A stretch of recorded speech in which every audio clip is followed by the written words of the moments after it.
प्रभु कह रहे हैं जो मेरी शरण में होता है वो चिंता अपनी छोड़ देता है।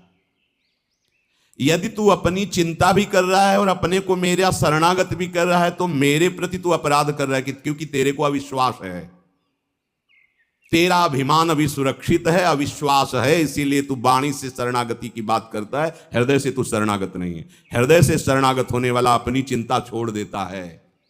छोड़ो अपनी चिंता। देखो कितना प्रपंच लादे हो चिंता का अपनी। पता नहीं धन नहीं होगा तो वृंदावन वास कैसे होगा, परिवार से हट जाएंगे तो धन मिलना बंद हो जाएगा, और अगर ऐसा तो ऐसा, साधन नहीं बना, पता नहीं प्रभु स्वीकार करें कि ना करें, और हो सकता है अपराध बन जाए वृंदावन में तो नरक ही मिलेगा, और क्या क्या क्या क्या परेशान है। वैष्णवों से मिलेंगे तो वैष्णव अपराध बन जाएगा, धाम में रहेंगे तो धामापराध बन जाएगा, नाम जपेंगे तो नामापराध बन जाएगा, इसलिए सब कुछ करना ही नहीं है। प्रपंच ही बढ़िया है, अरे दूर है, बढ़िया है, हाँ भोगो चैन से, मौज से। 4 दिन की जिंदगी मौज कर लो, खुद कह रहे 4 दिन की जिंदगी और मौज कर लो। मौज है कहाँ? स्थान कौन सा मौज से परिपूर्ण है? प्रभु के चरणार में। मेरी शरण होकर तू चिंता करता है, मेरे प्रति तेरा अविश्वास और तेरा अहंकार है। मेरी शरण होकर भी मेरे पर विश्वास नहीं, पूरा भरोसा नहीं, तो तू मेरा कैसा शरणागत है? उपासक अपने दोषों को लेकर के यदि चिंता करता है, देखो ध्यान से सुनो, हम यही फंस जाते हैं। उपासक अर्थात शरणागत अपने दोषों को लेकर यदि चिंता करता है तो वो अभी शरणागत नहीं, उसके अंदर अपने अभिमान का बल है, इसीलिए वो ऐसा करता है। क्योंकि दोषों को मिटाने की उसमें अपने सामर्थ्य अनुभव में आ रही, इसीलिए वो चिंतित है। अगर तेरे में अभिमान नहीं तो फिर तू चिंता क्यों करता है? हां, दोष देखकर दुखी होना अलग बात है, चिंता करना अलग बात है। दुख तो उपासक को होगा कि ये नहीं होना चाहिए। एक क्षण आया, बस राधा राधा राधा, मैं तो दूर कर ही नहीं पा रहा हूं और ना कर पाऊंगा तो समय क्यों नष्ट करूं? राधा वल्लभ श्री हरिवंश, राधा वल्लभ श्री हरिवंश। अंदर से उसे दुख होगा, पर वो ये चिंता नहीं करेगा मेरा कल्याण होगा कि नहीं, ये दोष है पता नहीं, ये सब व्यास भरोसे कुंवरी के। बिल्कुल ये बात बैठ जाएगी उसी के हृदय में जिसका काम बनना है इस जन्म में, नहीं तो सुन करके भी आप इसे गंवा देंगे। सारी की सारी बात वृंदावन भूमि में हो रही है। जब किसी से कहा जाता है सत्य बोलना, चलो मंदिर में चढ़ के बात करो, तो मंदिर में क्या, घर में बैठ के भगवान की बात कर रहे हैं, भगवान की बात कर रहे हैं, भगवान के घर में बैठकर भगवान की बात कर रहे हैं। अब तो विश्वास कर लो। अरे उनके एक संकल्प, परीक्षित ये वो योग योगेश्वर श्री कृष्ण जिनके एक संकल्प से अनंत ब्रह्मांडों का एक क्षण में कल्याण हो सकता है। हम जैसों की क्या बात, विश्वास करो। छोटा बालक जैसे पास में कोई भय आता है तो वो रो देता है, पर भरोसा उसको है कि जो ही मैं रोया मेरी मां दौड़ के आएगी, मुझे बचा लेगी। उसे ये भय नहीं रहता कि ये हमको नष्ट कर देगा, क्योंकि उसको ये है कि मेरी मां है। अच्छा, उसकी मां ना सुन पावे उसका रोना, लेकिन मेरे प्रभु सर्वत्र उनके कान हैं, वो उसी क्षण। और मां का लाडला जहां भी खेलता होता है, मां वही काम करती कि एक दृष्टि जरूर उस पर जाती रहे। ठीक से खेल रहा है ना, तो करो सदा तिनके रखवारी, जिम बालक राखे महतारी। बहुत जोर की बात है, आप इसे स्वीकार कर लीजिए। प्रभु आपको हर क्षण देख रहे हैं, प्रभु जान रहे हैं आपकी स्थिति। आपको चिंता नहीं करनी, चिंतन करना है, प्रभु का चिंतन करना है। दोष उपासक को अच्छे नहीं लगते, दुख देते हैं अंदर, पर वो चिंतित नहीं होता, अविश्वास नहीं होता, उसको परिणाम में भ्रम नहीं होता। समझिए, है जरूर ये सब, पर मेरी प्रिया जी बहुत कृपाल है, जब चाहेंगी तब सब ठीक हो जाएगा, ना ठीक हो तो भी प्रिया जी मुझे मिल जाएंगी। इस पर कभी आशा बंधा, ये शास्त्र आदेश करता है, दृढ़ आशा रखो भगवान मिलेंगे। हमारे गुणों से नहीं, हमारी साधना से नहीं, अपनी कृपा से मिलेंगे। हमारी स्वामी नेक हो न रिस्क हो, भूल ही न हो सकी, तो निश्चित निश्चित हमें स्वामी जी मिलेंगे। चिंता करने का अर्थ है भीतर में छिपे हुए अभिमान का, अपने बल का आश्रय। यह भक्तों में भी हो जाता है।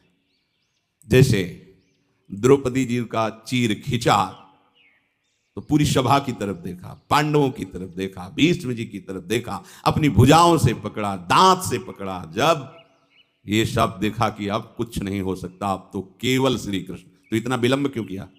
पहले ही श्री कृष्ण का आश्रय इतना दृढ़ होता तो महल से ही नहीं छू सकता था, महल में ही नहीं छू सकता था दुशासन, वही चमत्कार प्रकट हो जाता। अब पूरा का पूरा छोड़कर जे ही हे श्री कृष्ण द्वारिका आवास, यही से बढ़ गया पट।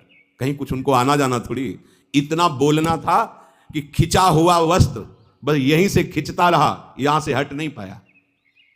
उपासक अपने अंदर जब तक बल रखता है अपने बचाव का, बहुत ध्यान देने योग्य बात है, अपना अहंकार बचा के रखता है, तब तक भगवान नहीं आए द्रौपदी जी को, नहीं आए। और परम प्रिय सखी है, बहुत प्यार करते हैं प्रभु द्रौपदी जी को।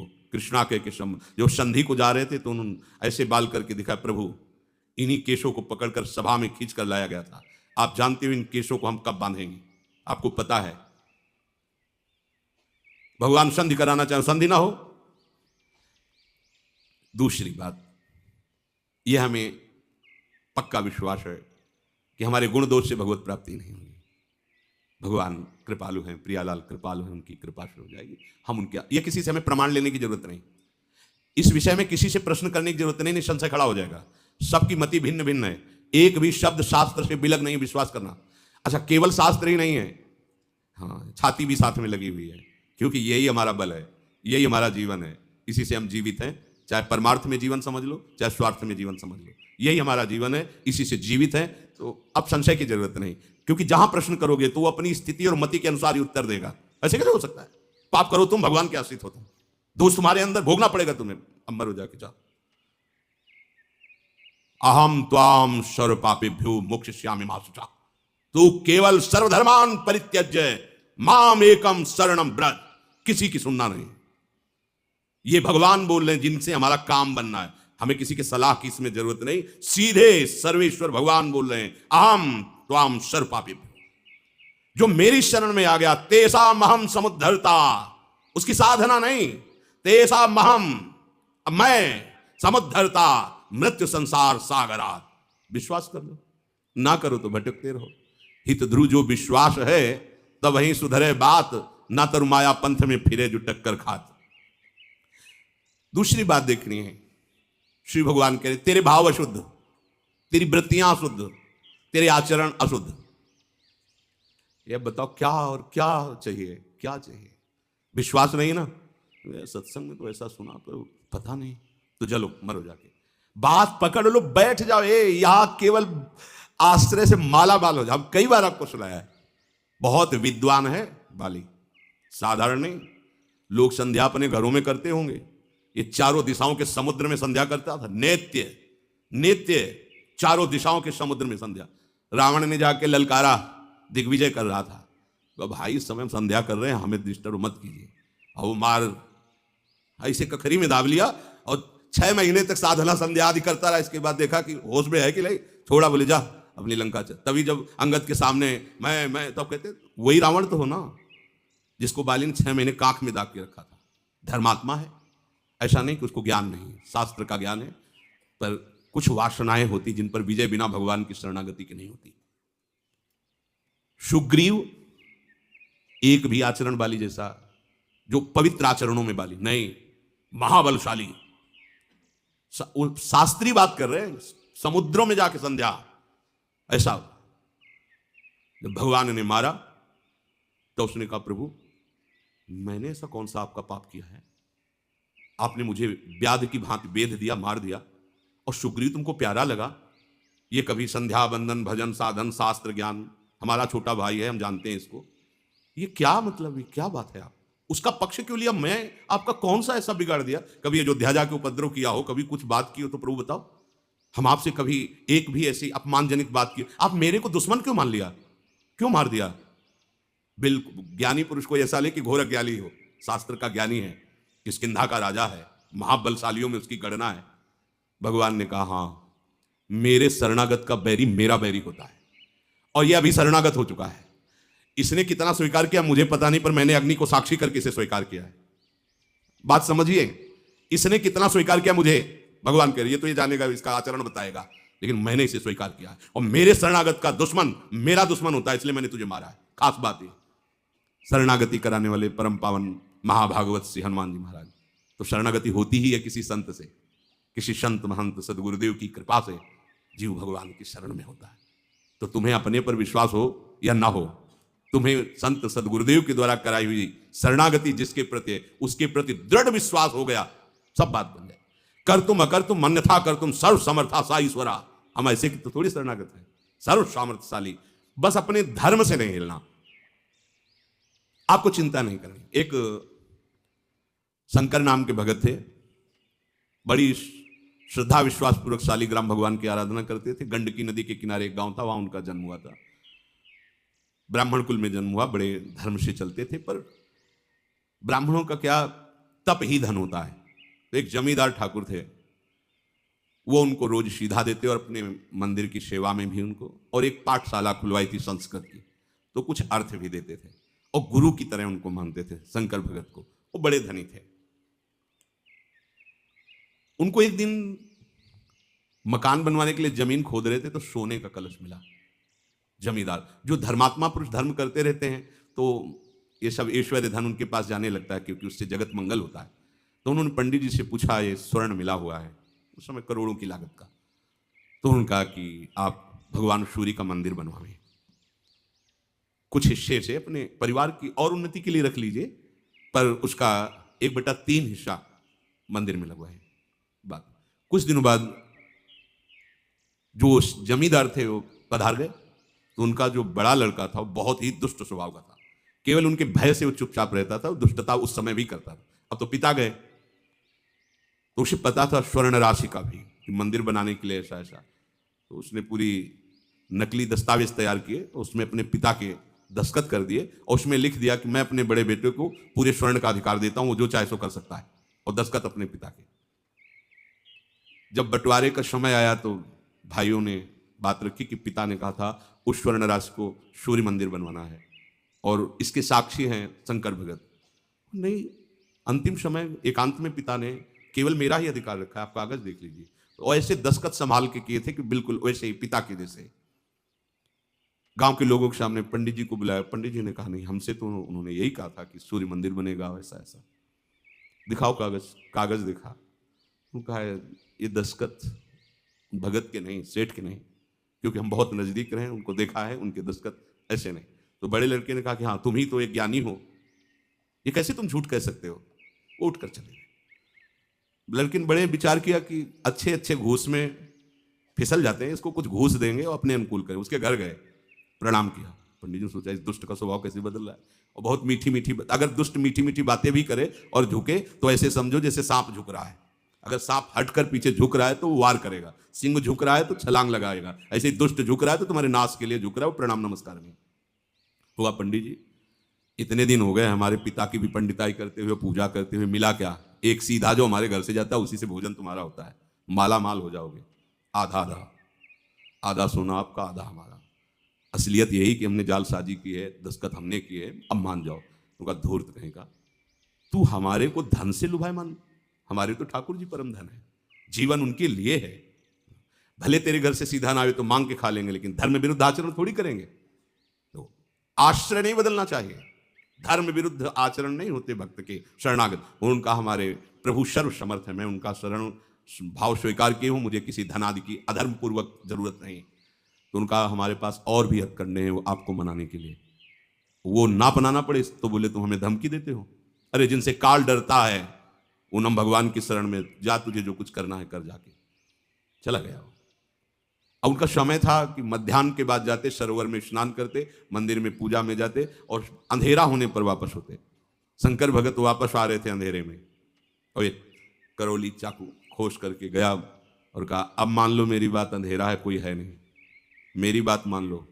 अब भी कह रहा हूं, आधा स्वर्ण तुम्हें दे देंगे, बात मेरी मान लो, नहीं तो तुम्हें जान से हाथ धोना पड़ेगा।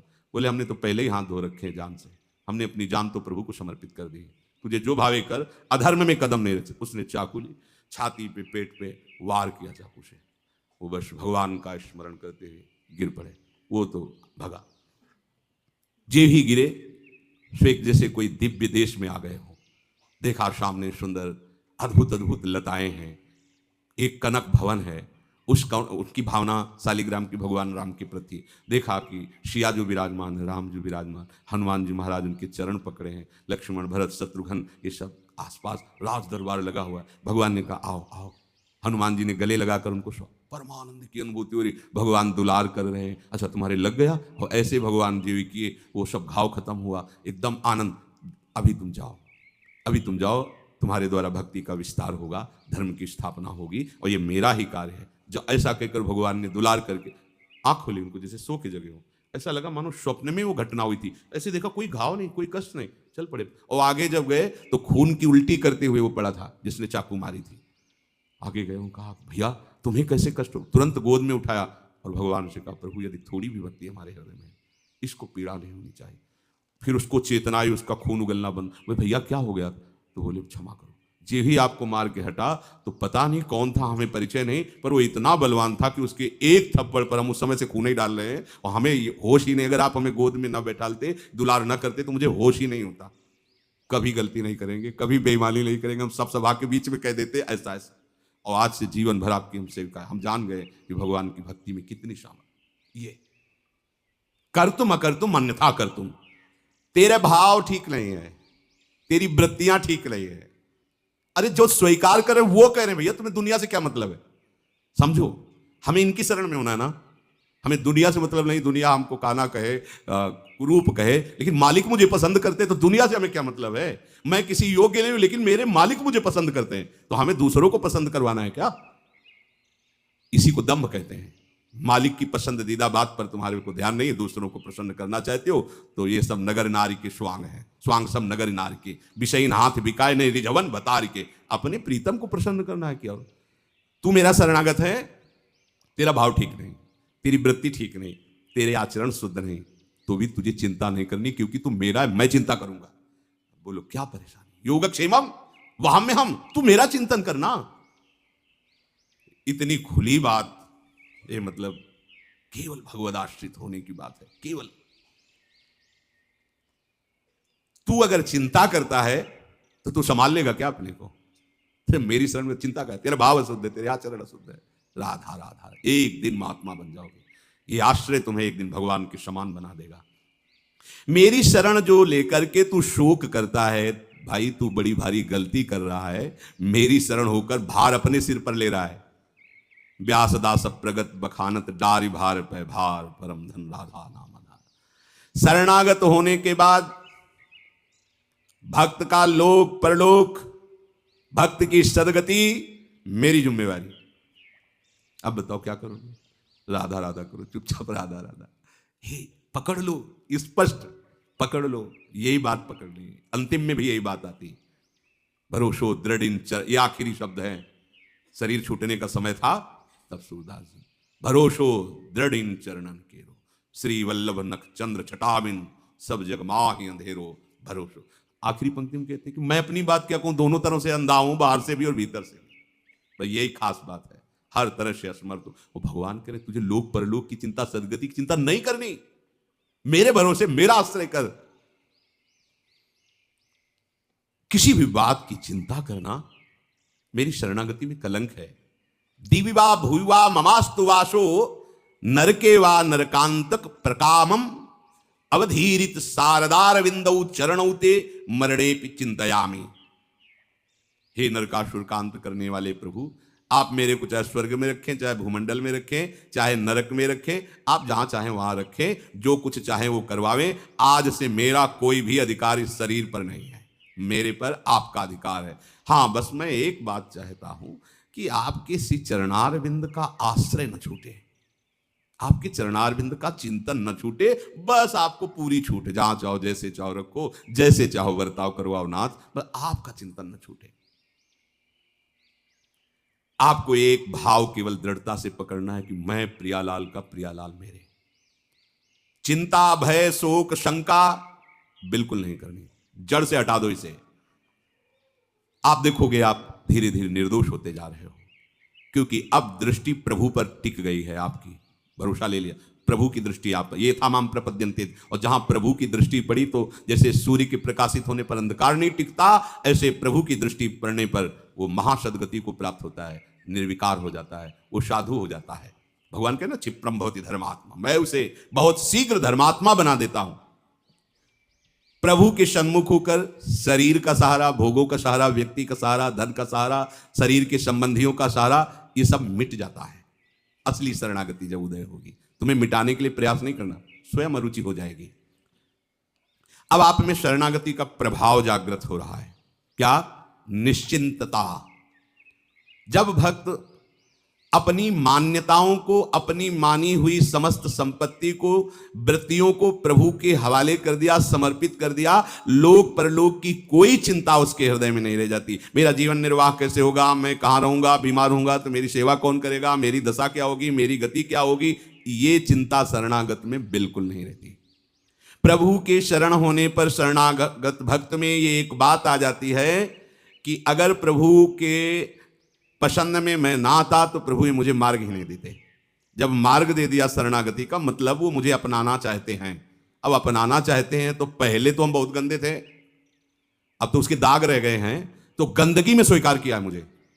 उस समय कोई महात्मा थोड़ी था जिस समय शरणागत उन्होंने लिया है, ध्यान देने की बात है। उस समय तो बहुत ही गंदा विचार संसार ही था। जब उस जगह से मुझे चयन किया है तो अब तो उनके मार्ग में चलने से काफी धुलाई सफाई हो ही गई, थोड़े थोड़े दाग रह गए। ये भी वो उनके पास ऐसे हैं, कपड़े में दाग लग जाए ना तो साबुन से नहीं छूटता, वो कुछ एक और आता है, आला निराला कर देता है। भगवान कृपा का आला डाल करके उसको ऐसे चमका देते हैं कि कोई दाग नहीं रह जाता। फिर जगत बंदनी सतरति सतरति सा लोकाम तारयति, ये उनके पास है, ये और किसी के पास नहीं। ऊपर का तो मिट जाएगा लेकिन दाग जो नहीं मिटता है, उस दाग को वही है सबके कृपा सिंधु दाग मिटाने वाले, वही मिटा देते हैं। मेरा जीवन प्रभु के लायक सुंदर और शुद्ध ना था और ना हो पाएगा मेरे द्वारा। जब उन्होंने उस समय स्वीकार किया, देखो खास बात समझने की, हम प्रभु के हैं। जब बच्चा मल लगाए हुए तो वो ये नहीं सोचता कि इस समय मैं मां की गोद में चढ़ने लायक नहीं हूं, सोचता है क्या? वो जब मल देखा तो रोना शुरू किया, दौड़ पड़ा, मां से जाके लिपट गया। तो मां भी मल नहीं देखती, बच्चा है, अब आगे का वो कार्य करेगी, उसको साफ स्वच्छ करके सुगंधित द्रव्य लगा के पहना उड़ा के वो पिता लायक बना देगी। ऐसे ही संसार का मल लिए हम मल की तरफ क्यों देख रहे हैं? हम तो सदगुरु की कृपा की तरफ देखें, प्रभु के दुलार की तरफ देखें, भागें। पर हम लोग बच्चे नहीं ना, बहुत प्रौढ़ हैं, बहुत बुद्धिमान हैं। तो फिर मल क्यों लगाए जो बुद्धिमान हो? बोले बच्चे हैं ना, किसी से भी बात करके तो बड़ा चतुर है, गलती में कहेगा आखिरकार बच्चे ही तो है ना भगवान से। तो बच्चे हो तो मल को क्यों देख रहे हो? भाग मां की तरफ, भाग प्रभु की तरफ भाग, वो वैसे ही तुझे स्वीकार कर लेंगे। वो नहीं देखते तू मल लगाया है कि नहीं, वो तो तुमको खुद निर्मल करेंगे। आप आओ ना, जैसे भी हो, जैसे भी हो, पुरुष नपुंसक नारी वा जीव चराचर कोई, शब्द देखो, सर्व भाव भज कपट तज मोहि परम प्रीस हो, एकमात्र प्रभु का सहारा। भक्तों की जीवनी सुधारना, अपने लायक बनाना, ये मेरा काम है। वो सच्ची सच्ची वही कर देते हैं, घोर हिंसक पापी को ब्रह्म ऋषि बना देते हैं। ऐसे गुरु उनके पास है ऐसा, अपने पास लही बलने की अपनी ताकत लही है। मेरी वृत्तियां ठीक नहीं रहती, वास्तव में मेरी वृत्तियां मानना शरणागत में कलंक है। अब मेरी कैसे रह गई? मेरी कैसे? भगवान की वृत्ति होकर भी ऐसा गंदा सोच सकती क्या? ये तीन गुणों से रचित सृष्टि किसकी है? भगवान की है। सब कुछ हो रहा है ना, छोड़ो इससे अपनापन। जो ही अपनापन छोड़ोगे ठीक हो जाएगी। बात समझना, हम पूरे देश में सब कुछ हो रहा है, दंड किसको मिलता है? कर्ता को। तुम्हें कोई परेशानी हो रही? सब कुछ हो रहा है, क्यों नहीं हो रही? क्योंकि स्वीकार नहीं कर रहे, क्योंकि मैंने कुछ किया नहीं, स्वीकार नहीं किया। अब आप अपने को अपनी वृत्तियों सहित, अपने संबंध सहित, अपने पन सहित प्रभु के चरणों में समर्पित कर दिया। अब डटे रहो इस बात पे, माया की आंधी आएगी आपको स्वीकार कराने के लिए। आप गलत में अगर कह दिए ना कि प्रभु, और अच्छे में बोल दिए ना मैं, पिट जाओगे। माया की आंधी आएगी, बिल्कुल आपको मैं स्वीकार नहीं करना। शरणागत बहुत चतुर है, शरणागत हुआ, भगवान की इच्छा के बिना पत्ता भी नहीं हिलता, तो हमसे बुरा ऐसे कैसे हो गया? वही तो करवाए हैं। हाँ मान गए, वो भला काम। वृंदावन गए थे, 20 साधुओं को भोजन कराया। हाँ हमने कहा चलने दो रबड़ी, अबे 500-500 रुपया दक्षिणा दो। मैंने 500-500 रुपया दक्षिणा दी, वो बुरा काम? वो उनकी इच्छा के बिना पत्ता नहीं हिलता। और यहां एक बार भी उनको शामिल नहीं किया, मैं तो वो अपने आप शामिल हो गया, मैं ब्याज से तुम्हें भोगना पड़ेगा। कई बार सत्संग में सुना है, एक ब्राह्मण देवता बड़े पढ़े लिखे विद्वान थे, तो गाय आई बगीचे में चरने लगी, तो ऐसे ही हटाने के लिए कंकड़ मारा, अच्छा कंकड़ सीधे यहां पड़ा और वो गिरी, मर गई। गौ हत्या प्रकट हुई, और ब्राह्मण देव के ऊपर सवार उनका नहीं। हाथ में देवराज इंद्र का वास है, अलग अलग इंद्रियों में सब देवताओं का वास शरीर में अलग अलग कहा गया है। तुम देवराज इंद्र के पास, वो गई स्वर्ग में, स्वीकार करो आपने। उनका मैंने क्या? बोले वो ब्राह्मण देवता ने कहा देवराज इंद्र का हाथ में वास, कुछ क्षण रुक जाओ, अभी हम स्वीकार कर लें। गए धनी मानी के रूप में, पंडित जी प्रणाम, जजमान देखा कि पाग अच्छी है और अच्छा धोती है, वाह पंडित जी, कितना सुंदर बगीचा है, हमने लगाया 20 वर्ष लगे तब ऐसा हुआ, और ये कुआं हमने खुदवाया है। वाह, बहुत सुंदर सुंदर, ये देखो कितना सुंदर चबूतरा बना हुआ है, आपने करवाया? बोले हाँ, गौ हत्या, गौ हत्या का चढ़ी अच्छा किया तो हमने, बुरा किया तो भगवान, पिट जाओगे। ये मैं को पूरा समर्पित कर दो, ठीक हो जाओगे। इसी मैं में सारे दोष रहते हैं। मेरी शरण लेकर तुझे अब चिंता करने की जरूरत नहीं है, प्रभु को समर्पित कर दिया है। ए पक्का समझो, देखो आप देखो, आपने मिठाई ली और जो ही राधा वल्लभ जी को अर्पित किया, पर्दा लगा, 1 मिनट में पर्दा हटा और आपको मिठाई दी। अब मिठाई रह गई क्या? अब आप माथे पे लगा के, सब कोई चाहता है कि इतना किनका मिल जाए तो जबान में रख लो, हम मतलब हमारे आराध्य देव का उच्छिष्ट है। अभी अभी 1 मिनट पहले मिठाई थी और 1 मिनट में वो क्या हो गई? प्रसाद हो गया। क्यों? प्रभु को समर्पित। तो तुम क्या हो? ये अहंकार भरी दृष्टि आपके समझ में नहीं आ रही, इसे पूछ दे। अहंकार भरी दृष्टि के कारण आपको समझ में नहीं आ रहा, आप अब प्रसाद स्वरूप हो गए हो। आपका मन, आपका तन, आपकी वृत्ति प्रभु को समर्पित हो चुकी है। हम जैसे प्रसाद में नहीं देखते कि कै दिन का बासी पेड़ा है, कैसी गंध आ रही, ये नहीं देखते, बस प्रसाद देखते हैं। अब हमको देखना है कि अब हमें प्रसादे सर्व दुखा नाम हानिरस्य उपजायते। अब हमारे को दुख नहीं करना, ना अपने शरीर को लेकर, ना अपनी वृत्ति को लेकर, ना अपने मन को लेकर, क्योंकि ये सब प्रभु को समर्पित। इससे तुम हिलना नहीं, इस बात से तुम हिलना नहीं। बस बात देखो, बात पकड़ने की होती है। चतुर्भुजदास जी कथा कह रहे थे, उन्होंने कहा कि दीक्षा जो ले लेता है नया जन्म हो जाता है। तो संयोग वशात एक सेठ के यहाँ चोरी करके वो चोर भागा था और संत समाज देख करके उसमें छुप गया कि यहाँ राज कर्मचारी पकड़ेंगे नहीं। और ऐसा ही हुआ, वो देखे सत्संग हो रहा, वो चले गए। यहाँ कैसे चोर बैठेगा, इतनी शांति कहाँ क्यों बैठ करके कथा, और कान में वो शब्द पड़ गए। कथा संपन्न हुई, चतुर्भुजदास जी के पास गए और कहा, महाराज भी आपने कहा कि दीक्षा लेने से नया जन्म हो जाता है, पक्की बात है? कहा सारे पाप नष्ट हो जाते हैं? कहा अगर आगे पाप ना करे तो हमें दीक्षा दोगे, हम चोर हैं, बहुत पाप किया, हिंसा किया है, व्यभिचार किया, चोरी की है। हाँ दे।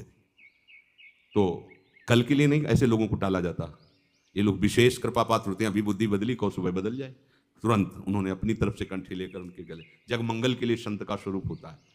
उसने निश्चय किया कि अब इस जन्म में मैं पाप नहीं करूंगा, गुरु कृपा हो गई, मेरा नया जन्म हो गया। और शाम का समय अपना मुंडन करा के, तिलक लगा, कंठी बांध के, दीक्षा लेके दूसरे दिन टहल ही रहा था कि वही सेठ दे, अरे पहचान गए, ये तेरे बाल मुड़ाने से और कंठी तिलक बांधने से तू बच नहीं जाएगा। तुरंत उसको बंदी बनाया और राजा के सामने पेश किया। ये वैष्णव वेश धारण किए, ये वैष्णव ने कल हमारी चोरी की थी।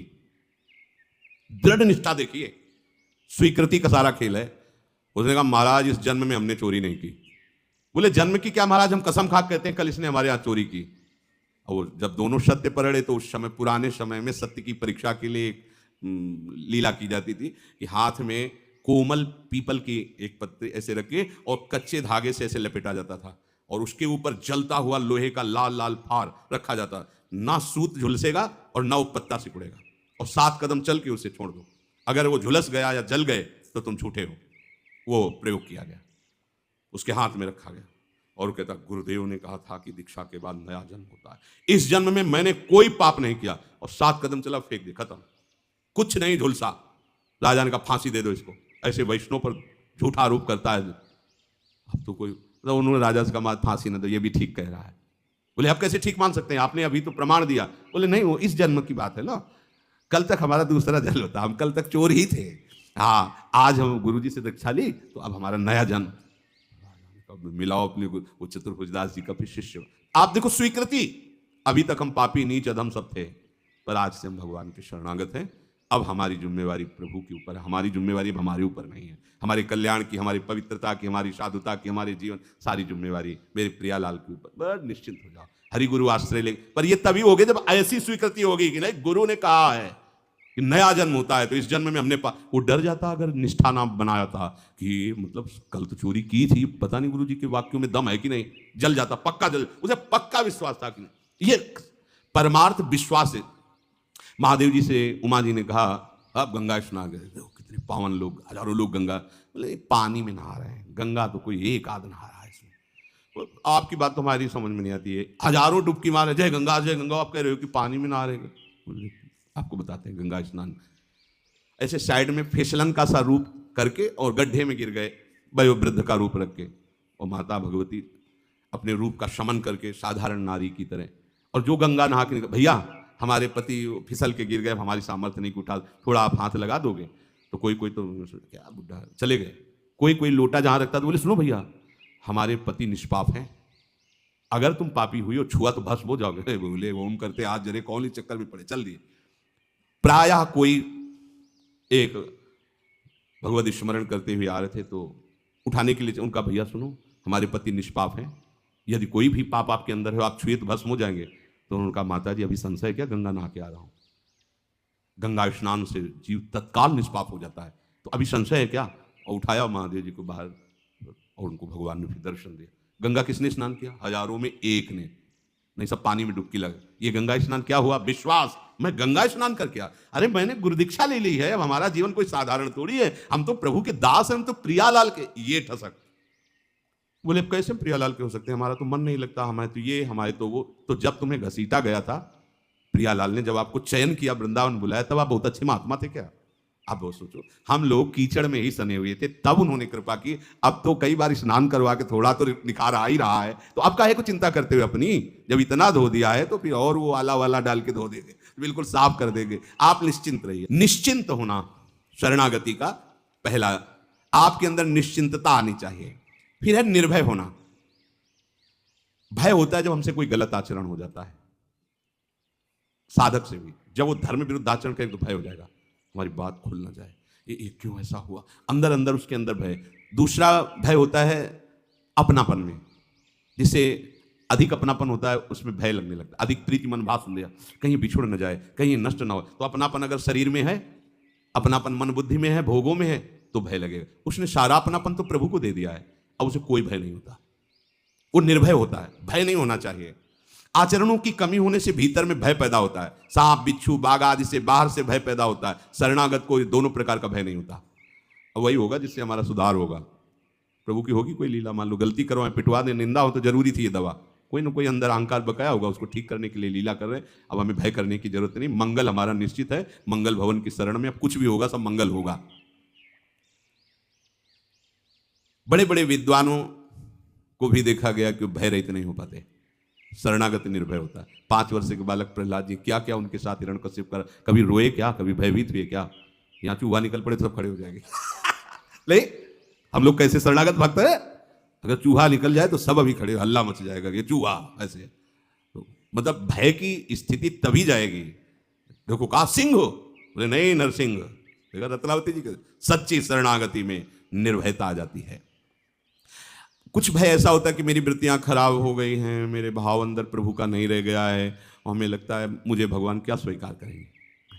ये भी बात नहीं, वृत्तियां हैं, हम वृत्तियों से भगवान की शरण में थोड़ी है, हम भगवान की शरण में हैं। वृत्तियां नहीं लगती, मन नहीं लगता तो हम भगवान के नहीं क्या? हाँ ठीक है, देखो जैसे पंडित का लड़का है, पंडित के आचरण नहीं कर रहा है, उद्दंडता कर रहा है, तो कहा तो पंडित का लड़का जाएगा। ऐसे ही हमारे आचरण संत महात्माओं जैसे नहीं है, हम अंदर से कहते हैं हम हैं तो प्रभु के ना, वो जिस दिन संभालेंगे ना तो करूं शत देते साधु समाना। ये विश्वास आप रखिए, इस विश्वास को टलने मत दीजिए। वृत्तियों की, मेरे मन की सारी शुद्धि प्रभु के विश्वास से ठीक हो। ममता मल जर जाए, सब मल नष्ट हो जाएंगे।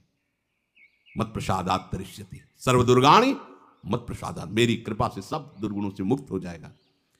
तो मुझे ऐसी शंका भी नहीं करनी कि मुझे किसी बात से भयभीत होना है। इसका मतलब ये नहीं कि सापा बांध के गलत मार्ग में चल देना है, फिर शरणागति कैसे रहे। प्रतिकूल से वर्जना, अचानक कोई गलती हो जानी है तो हमें फिर लगता है कि हमारे सुधार की जो जरूरत है प्रभु करवा रहे हैं। अब गाली मिलेगी, दंड मिलेगा, अपमान मिलेगा, सब दवा मिलेगी, तैयार रहो, भयभीत नहीं होना, होश में रहो। हमारे होश हैं प्रभु, तैयार रहो। अब ऑपरेशन थिएटर में आ गए, अब जो होना होगा डॉक्टर जाने, अपने को चिंता नहीं करनी। तीसरा है निशोक। पहला निश्चिंत, दूसरा निर्भय, तीसरा निर्भय। हमें किसी बात का शोक नहीं होना चाहिए। वो भगत जी थे, वो तो चले गए, अब देंगे नहीं, अब कौन देगा, कैसे चलेगा, मतलब भगत का आश्रय। वो अमुक जगह से इतना आता, कहीं किसी भी तरह का कोई भी शोक बिल्कुल नहीं करना। सब नष्ट हो जाए तो 1 सेकंड में पूरी सृष्टि की रचना करने की सामर्थ्य रखने वाली हमारे पास है। अरे आप देखो ना, अनंत ब्रह्मांडों का भरण पोषण कर रहा है। तुम तो वैष्णव हो, तुम तुमके दास हो, तुम्हारा भरण पोषण कैसे नहीं? तो कुछ भी नष्ट हो जाए, कुछ भी चला जाए, सब हट जाए, आपको शोकित नहीं होना। अगर भरोसा प्रभु का है तो शोक होगा ही नहीं। ये तो आपको खुद चमत्कार नजर आने लगेंगे, तो खुद अनुभव में आने लगेगा जब आपका दृढ़ भरोसा हो। कुछ भी नष्ट हो जाए शोक नहीं करना। चौथा है शंका। शंका नहीं करना, निशंक रहना है। प्रभु के संबंध में शंका नहीं करनी कि ये तो सब चमत्कार भाई बचपन से भजन में लगे हैं, इनका तो होगा ही, साधन में लगे हैं।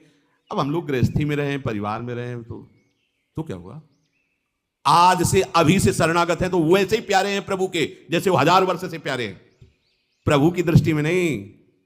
आप अच्छे से समझ लो, एक बहुत बढ़िया कमाता है लड़का, पढ़ा लिखा हो, माता पिता का नाम रोशन कर रहा है, एक लल्लू नाक भाई इधर उधर गली में बैठा रहता है, तो वो पढ़े लिखे वाले के लिए इतनी चिंता नहीं होगी माँ को, क्योंकि पढ़ा लिखा कहीं भी होटल में खा लेगा।